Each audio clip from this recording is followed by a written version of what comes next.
எல்லாருக்கும் வணக்கம். நான் உங்கள் சாவித்திரி கோவிந்தராஜன். பாவைப்பூர் சேனல் மூலமாக உங்களை சந்திக்கிறது மிக மகிழ்ச்சி. என்னுடைய சேனலை சப்ஸ்கிரைப் செய்து கொடுத்த எல்லாருக்கும் ரொம்ப நன்றி. இன்றைக்கி என்ன ரெசிபி பண்ணுறோன்னு பார்த்தீங்கன்னா, சட்டுன்னு ஒரு தோசை தாங்க. நம்ம நைட் நேரமாக இருக்கலாம், இல்லைன்னா பிரேக்ஃபாஸ்ட் டைமாக இருக்கலாம், என்ன செய்யலான்னு ஒரு யோசனை இருக்கும்போது சப்பாத்தி செய்கிறது கொஞ்சம் கஷ்டமான வேலையாக தெரியும். உப்புமா செஞ்சாலும் சாப்பிட பிடிக்காது. மறுபடியும் தோசை வேணால் தோசை மாவு தீர்ந்துருக்கும் நம்ம வீட்டில்.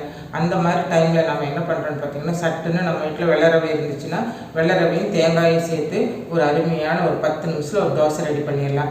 வாங்க அந்த தோசை எப்படி செய்யலான்னு பார்க்கலாம்.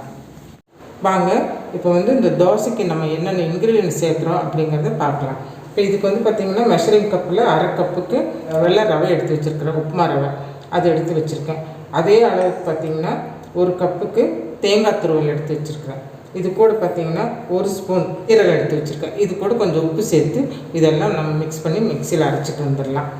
பாருங்கள், ரவை இதில் சேர்த்துருக்கேன், தேங்காய் 1 கப் சேர்த்துருக்கேன், இதில் சீரகம், இவ்வளோதாங்க. இது கூட நான் உப்பு சேர்த்து அரைச்சிட்டு வந்துடுறேங்க. இப்போ நான் அரைச்சிட்டு வந்துட்டேன். தோசை மாவு பார்த்துக்கு அரைச்சிட்டு வரணும், ரொம்ப நைஸாக அரைச்சிட்டு வரணும். நான் அரைச்சிட்டு வந்துட்டேன். இது ஒரு பாத்திரத்துக்கு நம்ம மாற்றிக்கலாம். பாருங்கள், இந்த மாதிரி இருக்கும். நம்ம பத்தலைன்னா கொஞ்சம் ஜார் கழுவி கொஞ்சம் தண்ணி ஊற்றிக்கலாம். பாருங்கள், இப்போ இந்த மாவு நம்ம இந்த தோசை பதத்துக்கு ஆட்டி வச்சுட்டு இதை ஒரு 10 நிமிஷம் ரெஸ்ட்டில் வைக்கணும். ஏன்னா ரவை இல்லையா, கொஞ்சம் நேரம் ஊறிச்சுன்னா இன்னும் கொஞ்சம் நல்லா சாஃப்டாக இருக்கும். பாருங்கள், நம்ம இப்போ எடுத்து வச்ச பொருள் எல்லாம் நம்ம தண்ணி சேர்த்து நம்ம தோசை மாவு பதத்துக்கு அரைச்சிட்டு வந்தாச்சு. நல்லா நைஸாக அரைச்சிட்டு வந்தாச்சு. அரைச்சிட்டு நம்ம ஒரு 10 நிமிஷம் ரெஸ்ட் கொடுத்துருந்தோம். இப்போ வாங்க தோசை ஊற்றலாம். பாருங்கள், இப்போ நம்ம தோசை ஊற்றிடலாம். அப்போ மாதிரி சின்னதாகவும் ஊற்றிக்கலாங்க, இல்லை கொஞ்சம் தோசை ரோஸ்ட் மாதிரி ஊற்றணுனால அந்த மாதிரியும் ஊற்றிக்கலாம். நான் ஓரளவுக்கு மீடியமாக ஊற்றுறேன். இப்போ இது மேலே பார்த்திங்கன்னா நான் கொஞ்சம் வெங்காயம் தூவிக்கிறேன்.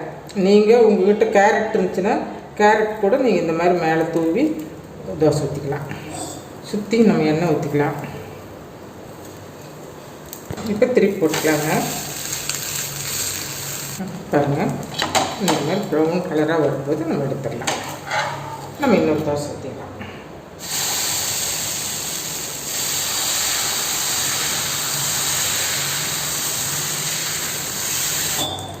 இது நம்ம ப்ளைனாக எண்ணெய் சேர்த்து சுட்டுக்கலாம். இப்போ எடுத்துடலாம். அதனால் நமக்கு ரவையும் தேங்காயும் வச்சு தோசை ரெடி ஆயிடுச்சுங்க. இது ரொம்ப ஈஸியாக நம்ம செய்யலாங்க.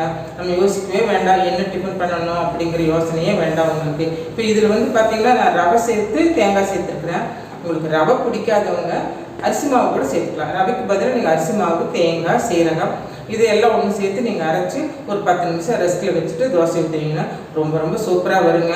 இதுக்கு எல்லா சட்னி, தேங்காய் சட்னி, கார சட்னி, தக்காளி சட்னி, சாம்பார் எல்லாமே நம்ம தோசைக்கு என்னென்ன தொட்டுக்கிறோமோ, டிஃபன் ஐட்டத்துக்கு என்ன நம்ம செஞ்சு சாப்பிட்றோமோ அதே சட்னி, சாம்பார் எல்லாம் இதுக்கு ரொம்ப நல்லா மேட்ச் ஆகுங்க.